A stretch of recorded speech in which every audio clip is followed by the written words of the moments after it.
दोस्तों GK SSB inorganic chemistry का ये हमारा सेकंड लेक्चर होने जा रहा है जीके एसएसबी फॉरेस्टर के लिए।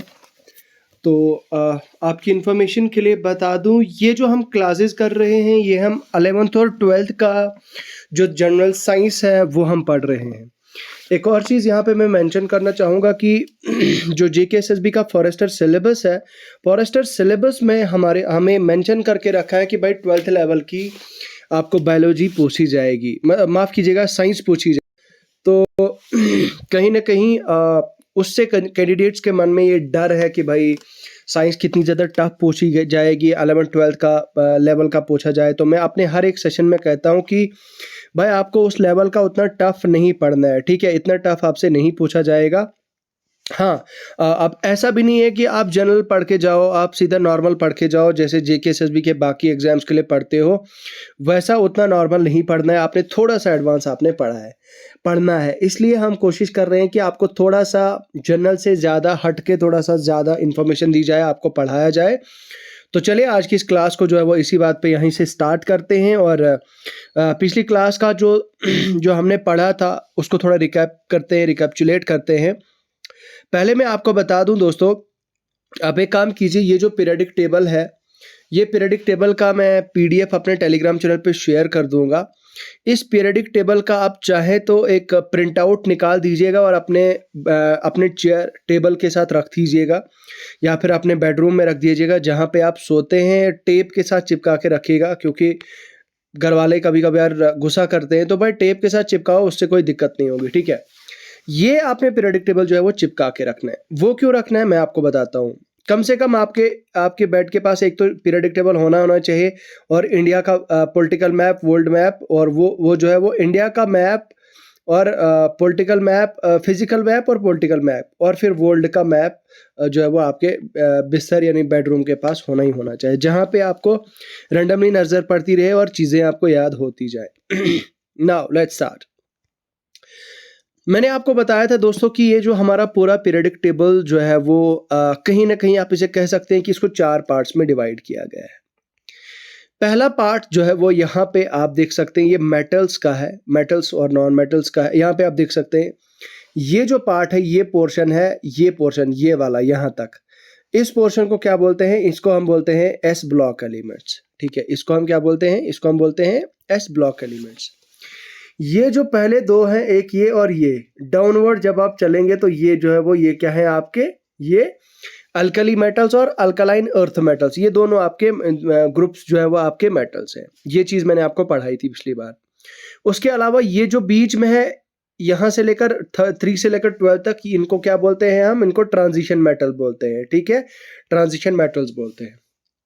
उसके अलावा यहाँ से आगे जो है वो और हाँ, इसको हम डी ब्लॉक एलिमेंट्स भी बोलते हैं, इसको हम डी ब्लॉक एलिमेंट भी बोलते हैं, इसको हम एस ब्लॉक एलिमेंट बोलते हैं, और इसको हम पी ब्लॉक एलिमेंट बोलते हैं, और ये जो नीचे है इसको हम बोलते हैं एफ ब्लॉक एलिमेंट्स। तो ये सारे पी ब्लॉक एलिमेंट्स हैं। इसमें बोरॉन फैमिली आती है, कार्बन फैमिली आती है, नाइट्रोजन, ऑक्सीजन, इसी तरह से हमारी इनर्ट गैसेस और नोबल गैसेस की ये जो हमारे पास क्या आती है, ये कॉन्फ़िगरेशन, मतलब ये इस तरह का जो है वो हमारा क्लासिफिकेशन आती है, ठीक है। अब मैंने आपको ये चीज़ भी कही थी कि भाई अगर आप डाउनवर्ड जाते हो ऊपर से नीचे की तरफ, जैसे helium, lithium, sodium, hydrogen, lithium, sodium, potassium, rubidium, caesium, francium, अब मतलब इसका मतलब है आप डाउनवर्ड गए। तो डाउनवर्ड जब आप जाओगे तो डाउनवर्ड क्या होता है आपका? डाउनवर्ड होता है आपका ग्रुप, ठीक है। और जो पीरियड होता है वो आपका इस तरह से होता है, मतलब यहाँ से इस तरह से। Let me change the pen firstly. हाँ, तो एक सेकंड, इसको मैं थोड़ा सा यहाँ पे थोड़ा सा डार्क पेन करते हैं आपके लिए, ताकि आपको दिखाई दे अच्छे से। चलिए, तो जब आप मतलब सीधा स्ट्रेट जाते हैं इस तरह से जब आप स्ट्रेट जाते हैं, तो स्ट्रेट जाने के बाद जो आपका यहाँ पे एक सेकंड, हाँ, जो आप स्ट्रेट जब जाते हैं नीचे की तरफ स्ट्रेट फॉरवर्ड, तो उसको हम क्या बोलते हैं? वो पीरियड्स होते हैं हमारे। तो टोटल 7 पीरियड्स हैं हमारे पीरियडिक टेबल में। चलिए, तो अब हम आगे पढ़ते हैं जहाँ से हमने छोड़ा था लास्ट क्लास में, तो आगे से हम कंटिन्यू करते हैं। तो elements of the third second B group. तो भाई बात की जा रही है ट्रांजिशन एलिमेंट्स की। यहाँ पे देखिए इस पे पीरियडिक टेबल पे यहाँ पे मैंने आपके साथ शेयर किया हुआ है। पीरियडिक टेबल पे अगर आप देखेंगे तो यहाँ पे, हाँ, यहाँ पे आप देख सकते हैं ये इसकी बात की जा रही है। ये जो ग्रुप है दोस्तों नीचे की तरफ, ये 12वां 12th group, zinc, cadmium, mercury और कॉपरेंशियम, ठीक है, कॉर्पेंशियम। तो यहाँ पे देखिए ये इसकी बात हो रही है। अब क्या बात हो रही है यहाँ पे, बताया जा रहा है कि एलिमेंट्स जिंक, कैडमियम, मरकरी और ये क्या है दोस्तों, ये क्या है आपके, ये 3 एलिमेंट जो है जो प्रेजेंट है आपके सेकंड बी सब ग्रुप में। इनको हम क्या बोलते हैं, डी ब्लॉक एलिमेंट्स बोलते हैं, ठीक है, याद रखिएगा, वेरी इंपॉर्टेंट। उसके अलावा इनकी जो प्रॉपर्टीज हैं वो क्या है, प्रॉपर्टीज कहीं ना कहीं आपके एग्जाम के लिए बहुत ज़्यादा जरूरी है। तो भाई जिंक कहाँ पे यूज़ होता है, इसको हम ये यूज़ करते हैं एलॉयज बनाने के, जैसे कि ब्रास एलॉय होता है, ब्रोंज एलॉय होता है, जर्मन सिल्वर होता है, इसके काम करते हैं, लाते हैं। बाकी जिंक को डिपॉजिट किया जाता है on the surface of iron particles by the process of galvanisation.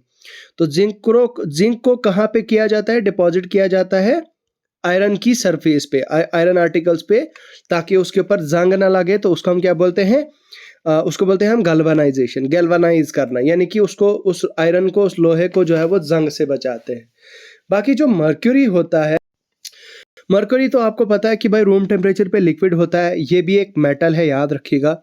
और इसको फिल किया जाता, ये फिल होता है किसमें, CFL लैंप्स में, आपको पता होगा। बाकी मर्क्यूरी क्लोराइड या कैलोमल को यूज़ किया जाता है making calomel electrode which is a reference electrode.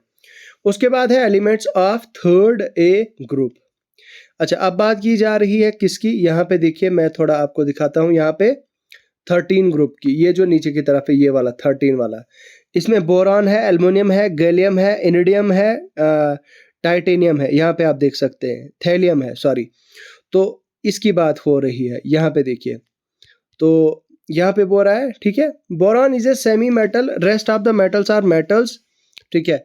Boron जो सबसे ऊपर वाला है ये एक सेमी मेटल है, मतलब ये पूरा मेटल नहीं है। बाकी एल्यूमिनियम है, गैलियम है, इरिडियम है, थैलियम है, ये क्या है आपके, ये सारे क्या है, मेटल्स हैं।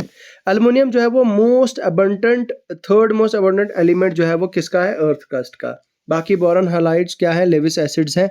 लेविस एसिड्स का कॉन्सेप्ट मैंने पीछे पढ़ाया था आपको, ठीक है, जो दो पेयर ऑफ इलेक्ट्रॉन को डोनेट करने की या एक्सेप्ट करने की क्षमता रखता हो, ठीक है, उसको हम क्या बोलते हैं, लेविस एसिड बोलते हैं।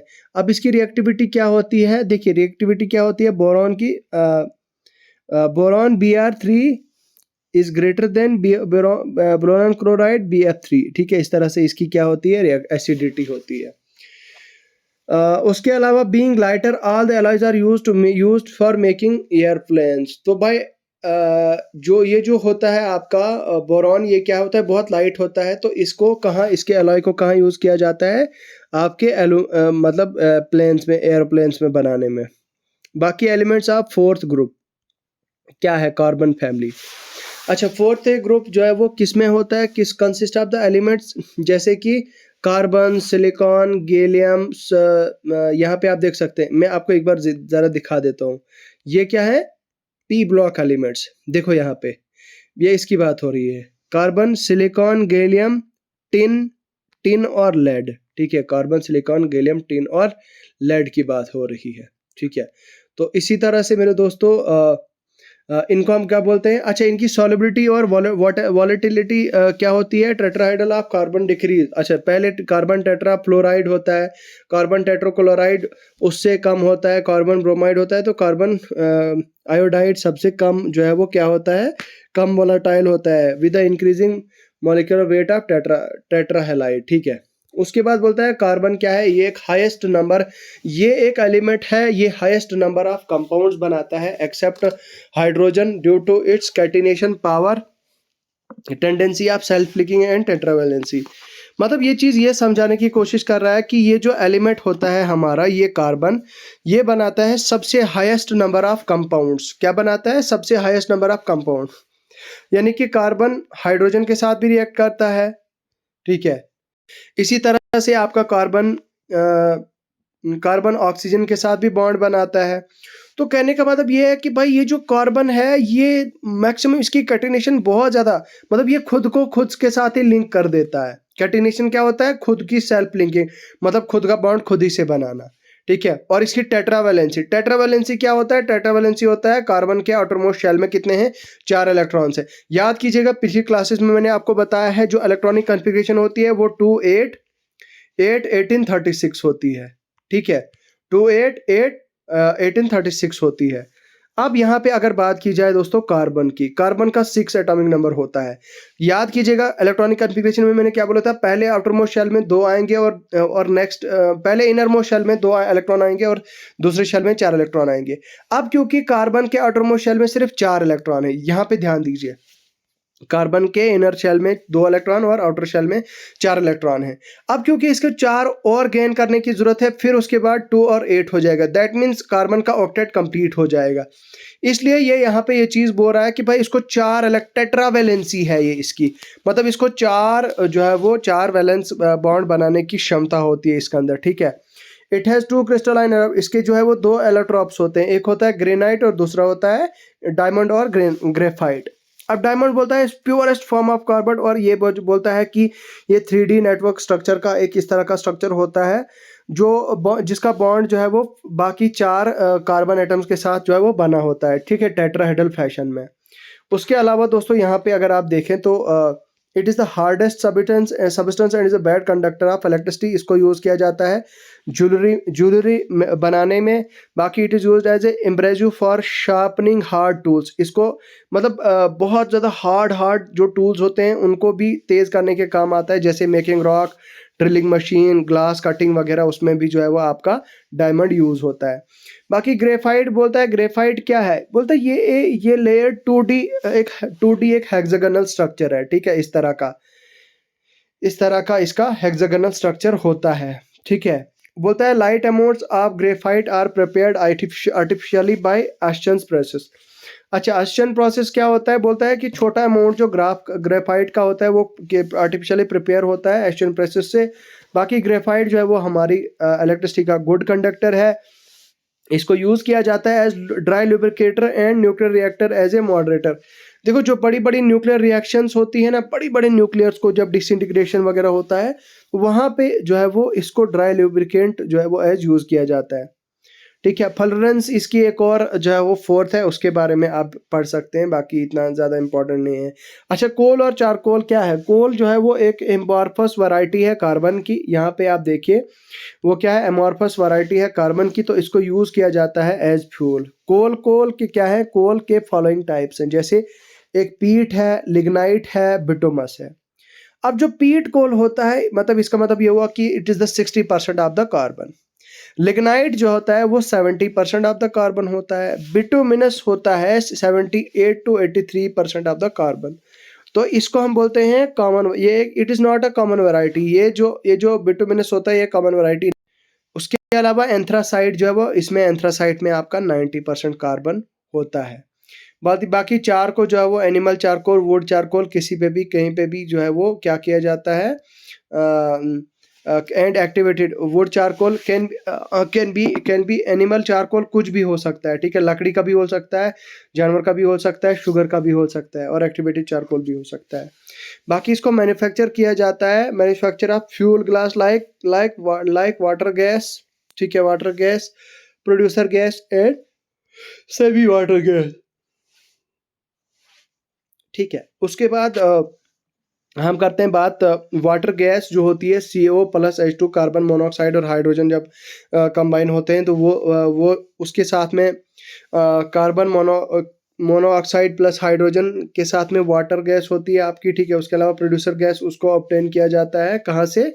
CO से, कार्बन मोनोऑक्साइड से। चारकोल जो है वो it is used as a fuel and also as a, यहाँ पे आप देख सकते हैं deodorant in the purification of water. उसके अलावा बोल रहा है कि डिकलराइजिंग शुगर वगैरह सॉल्यूशन उसमें भी काम आता है। ग्लास वूल क्या होता है? बोलता है ये एक मटेरियल होता है जो फाइबर ग्लास का बनाया होता है। इसमें अरेंज किया जाता है texture similar to the wool, मतलब वूल की तरह जो है वो इसको अरेंज किया जाता है, जस्ट लाइक इसका टेक्सचर वूल की तरफ होता है, ठीक है। उसके अलावा बोल रहा है कि 5th ए ग्रुप में कौन सा है आपका? नियॉन है, फास्फोरस, आर्सेनिक, बिस्मथ, ठीक है। फास्फोरस बोलता है मोस्ट अबंडेंट इसकी फैमिली में है। बाकी नाइट्रोजन एक इसेंशियल कंपोनेंट है एक्सप्लोसिव्स में। ये जनरली फिल किया जाता है चिप्स पैकेट में, ठीक है, याद रखिएगा दोस्तों। जो आपकी नाइट्रोजन होती है ना, वो आपकी चिप्स पैकेट में होती है और इलेक्ट्रिक बल्ब्स में होती है। जो भी आप चिप्स खाने जाते हो चिप्स, तो उन चिप्सों में आपकी कौन सी गैस होती है? आपकी नाइट्रोजन गैस होती है। और जो आपके एक्सप्लोसिव इलेक्ट्रिक उसके अलावा जो आपके एक्सप्लोसिव्स होते हैं जैसे इलेक्ट्रिक बल्ब, ठीक है, उसमें भी जो है वो electric bulb to increase the life of the inert gas. असल में इनर्ट नेचर उनकी लाइफ को बढ़ाने के लिए जो है वो यहाँ पे इसका एक अहम ये भूमिका निभाता है। नाइट्रोजन जो है वो का एक मेन रोल रहता है। बाकी अमोनिया क्या होता है? अमोनिया जो है वो अमोनिया यहाँ पे बता रहा है कि ये एक अल्कलाइन गैस है। ये सॉल्युबल है कहाँ पे? वाटर में, और इसको ये ड्राई हो जाती है और क्विकलाइन। ऑक्साइड्स जो नाइट्रोजन के होते हैं व्हेन डिसॉल्व इन वाटर के ऑक्सा एसिड, तो जब उनको डिसॉल्व किया जाता है उनको हम यहाँ पे उनको हम क्या बोलते हैं? ऑक्सा एसिड बोलते हैं। बोलता है nitric acid HNO3। Nitric acid का फार्मूला क्या है? HNO3। तो नाइट्रिक एसिड जो है वो एक स्ट्रॉन्ग एसिड है और इसको यूज़ किया जाता है किसकी सिंथेसिस में? फर्टिलाइजर एंड एक्सप्लोसिव्स की सिंथेसिस में, ठीक है। बाकी रेड फास्फोरस जो है वो लार्जली कहाँ पे यूज़ किया जाता है? मैच इंडस्ट्री में और the manufacturer of phosphorus bronze alloy, ठीक है। आप कॉपर यहाँ पे टिन एंड फास्फोरस। बाकी इग्निशन टेम्परेचर जो होता है वो 543 के होता है। यहाँ पे आप देख सकते हैं ये सबसे ज़्यादा हायर है than that of white phosphorus, ठीक है, याद रखिएगा। उसके बाद है 6A ग्रुप, बोलता है ऑक्सीजन फैमिली। यहाँ पे आप देख सकते हैं ये इसका नाम है यहाँ पे ऑक्सीजन फैमिली का। जो most abundant element of the earth element of the family is oxygen, ठीक है। कॉमन ऑक्सीजन, इसकी जो ऑक्सीडेशन स्टेट होती है ऑक्सीजन की वो होती है -2। तो इसकी गैसियस फॉर्म जो होती है दोस्तों, ये is a promoter of combustion. मतलब कहने का मतलब ये है कि जब ऑक्सीजन गैसियस फॉर्म में होती है तो ये क्या है? ये आग को लगने में कुछ लम्हे ही देती है, चंद सेकंड्स देती है। यानी कि ये जो है वो हाईली रिएक्टिव होती है आपकी उस टाइम पे। बाकी ऑयल ऑफ विट्रोल, यहाँ पे आप देख सकते हैं किंग ऑफ जो केमिकल्स का किंग है या ऑयल ऑफ विट्रोल जो है वो कौन है? H2SO4 sulphuric acid. ये इस तरह से पूछा जाए, बताओ भाई इनमें से कौन है ऑयल ऑफ विट्रोल या फिर किंग ऑफ केमिकल्स? उसको हम बोलते हैं सल्फ्यूरिक एसिड। सल्फ्यूरिक एसिड जो है बोलता है डायबिटिक बेसिक एसिड होता है। ये एक डिहाइड्रेटिंग एजेंट होता है। इसको यूज़ किया जाता है एक्सप्लोसिव। भाई एक्सप्लोसिव तो आपको पता है यार, ये छोटी छोटी चीज़ें हैं, जैसे मतलब कोई भी उड़ाने वाली चीज़ जैसे गोली या बम या इसी तरह से ग्रेनेड वगैरह वगैरह। तो सल्फ्यूरिक एसिड उसके अलावा बोलता है कि डायमेटिक गैस है। तो SO2 क्या जो है वो एक ब्लीचिंग एजेंट है। इसका ब्लीचिंग एक्शन जो है वो किसकी वजह से होता है? रिडक्शन और इसकी टेम्परेरी की वजह से। सल्फर की ऑक्साइड जो है वो क्या कर सकते हैं? Can cause rain in the atmosphere. बाकी elements of the 7th group क्या है? बोलता है एलिमेंट जो प्रेजेंट होते हैं फ्लोरीन, क्लोरीन, ब्रोमीन, आयोडीन। ये कौन से हैं? ये क्या है आपके? ये सारे लिक्विड एग्जिस्ट करते हैं यहाँ पे आप देख सकते हैं 7th ग्रुप में। और इनको यहाँ पे बोलता है कि ब्रोमीन 2 जो है वो क्या करता है? लिक्विड स्टेट में एग्जिस्ट कर रहा है, और आयोडीन जो है वो सॉलिड स्टेट में एग्जिस्ट करता है। मतलब वो सॉलिड होता है और वो लिक्विड होता है। बाकी फ्लोरीन जो है वो इसकी maximum it has maximum electronegativity. तो भाई इलेक्ट्रोनेगेटिविटी होता है इलेक्ट्रॉन गेन करने की एफिनिटी, इलेक्ट्रॉन गेन करने की एफिनिटी, ठीक है। तो यहाँ पे आप देख सकते हैं बोलता है कि फ्लोरीन की जो इलेक्ट्रोनेगेटिविटी होती है यानी कि इलेक्ट्रॉन गेन करने की जो एफिशिएंसी होती है वो बहुत ज़्यादा होती है। बाकी क्लोरीन को कहाँ प्रिपेयर किया जाता है? बोलता है ऑक्सीडेशन जब आप हाइड्रोक्लोरिक एसिड की करते हो, किसके साथ? पोटेशियम परमैंगनेट, पोटेशियम परमैंगनेट, ठीक है। यहाँ पे आप देख सकते हैं ये बाकी ये नाम भी है। तो उसके अलावा दोस्तों मेरे यहाँ पे जो है वो आगे बोलता है क्लोरीन जो है वो इसके मैक्सिमम इलेक्ट्रॉन्स एफिनिटी होती है इन द हैलोजेंस। इसका order of reactivity of halogens क्या है, याद रखिएगा दोस्तों, ये बहुत ज़्यादा ज़रूरी है, इसको स्क्रीनशॉट लिखें, ये लिख के रखें या फिर इसका स्क्रीनशॉट लें, बहुत ज़्यादा ज़रूरी है। उसके बोलता है कि क्लोरीन ऑर्डर जो रिएक्टिविटी होता है हैलोजेंस का वो होता है fluorine chlorine bromine iodine. Negativity का जो ऑर्डर होता है वो फ्लोरीन क्लोरीन ब्रोमीन आयोडीन होता है, ठीक है। ऑर्डर ऑफ स्ट्रेंथिक एसिडिक स्ट्रेंथ ये क्या होता है, HI HBr HCl और H और F, ठीक है। आयोडीन एक पावरफुल एंटीसेप्टिक है, इसको यूज किया जाता है एज टिंक्चर ऑफ यहाँ पे देखिए एज इसको यूज किया जाता है एज टिंक्चर, ठीक है, आप आयोडीन। तो इसको हम ये एक आयोडीन एक पावरफुल एंटीसेप्टिक होता है। एंटीसेप्टिक का मतलब ये हुआ कि भाई अगर किसी को जख्म वखम लगा तो जख्म पे जो दवाई देते हैं, मलहम वगैरह जो लगाते हैं, वो होता है आपका एंटीसेप्टिक। तो एंटीसेप्टिक बोलता है कि उसमें जो आयोडीन होता है पावरफुल एंटीसेप्टिक, वो क्या करता है उसको उसमें is use for tincture of iodine, ठीक है, सोल्यूशन ऑफ आयोडीन इन। तो उसके अलावा दोस्तों एलिमेंट ऑफ 7th ग्रुप क्या बोल रहा है कि इसको हम फ्लोरीन कोबाल्ट निकल, ठीक है, फेरस मेटल। बाकी रोडियम यहाँ पे आप देख सकते हैं लाइट प्लेटिनम मेटल और हाई प्लेटिनम मेटल। बाकी इन एलिमेंट्स को क्या बोलते हैं, D block element. Pig iron को ऑब्टेन किया जाता है फ्रॉम ब्लास्ट फर्नेस, याद रखिएगा पिग आयरन को कहाँ से ऑब्टेन किया जाता है, ब्लास्ट फर्नेस से। It is most impure form of iron, इसको सबसे ज्यादा इम्प्योरेस्ट फॉर्म ऑफ कार्बन कहा जाता है, ठीक है।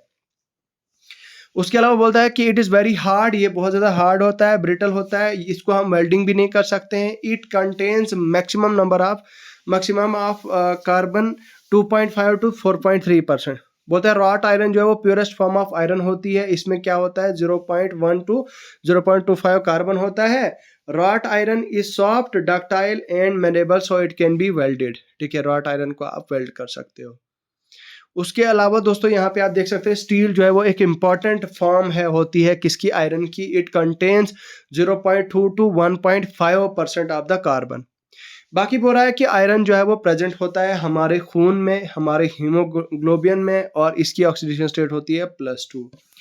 Fe2O3 जो है वो ज्वेलर्स रफ कहा जाता है, इसको ज्वेलर्स रफ कहा जाता है। बाकी विटामिन B12 को क्या कहा जाता है, is also called कोबालमाइन and contains CO3 positive ion.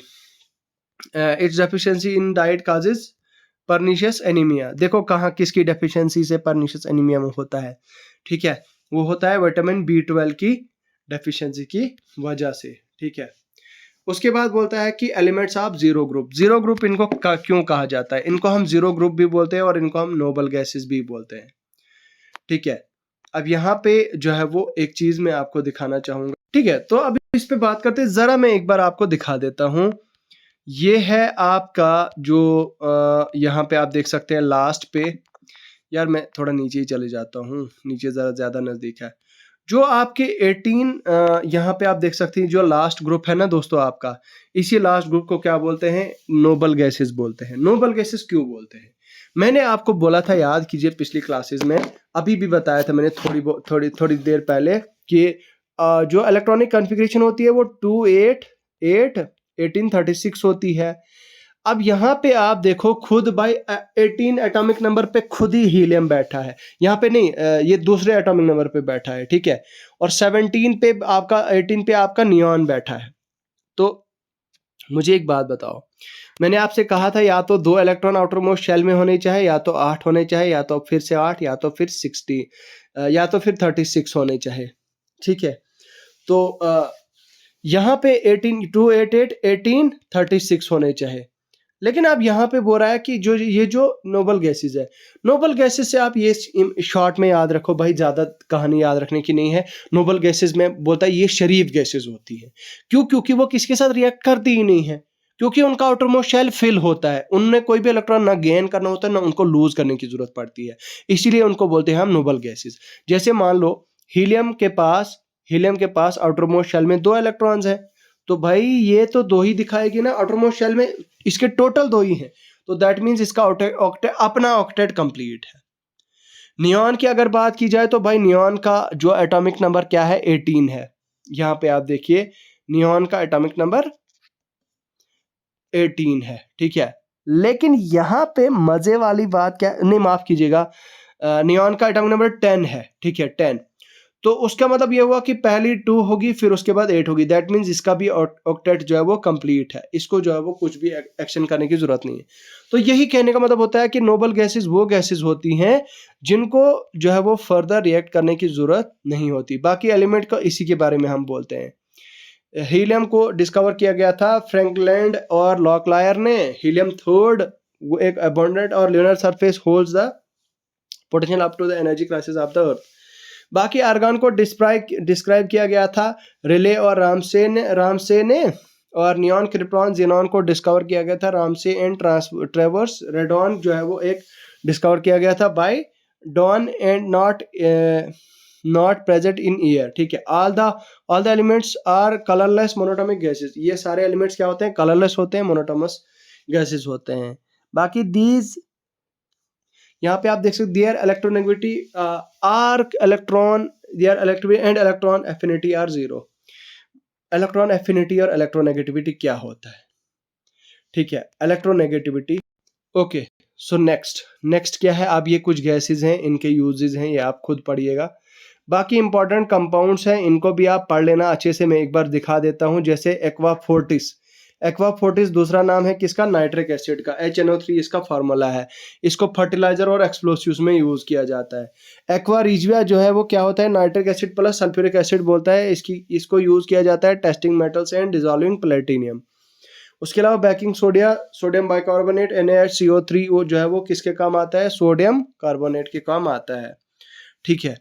तो ये जो है वो यहाँ पे आप देख सकते हैं बहुत ज़्यादा इंपॉर्टेंट है। मुझे लगता है शायद कहीं एक क्वेश्चन ना फंस जाए यहाँ से, ठीक है। तो ये कहीं ना कहीं मेरे हिसाब से मुझे लगता है बहुत ज़्यादा ज़रूरी है। तो आज की इस वीडियो में यहीं पर हम जो है वो दी एंड करते हैं आपकी इनऑर्गेनिक केमिस्ट्री का। अब नेक्स्ट हम ऑर्गेनिक का जो केमिस्ट्री है उसको मुझे लगता है एक या दो क्लासेस में उसको भी हम ख़त्म कर देंगे।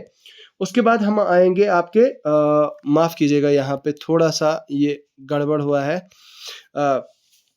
उसके बाद हम आएंगे आपके बायोलॉजी पे। देखो बायोलॉजी अगेन ऐसे कि बहुत ज़्यादा इम्पोर्टेंट पोर्शन रहेगा, ठीक है।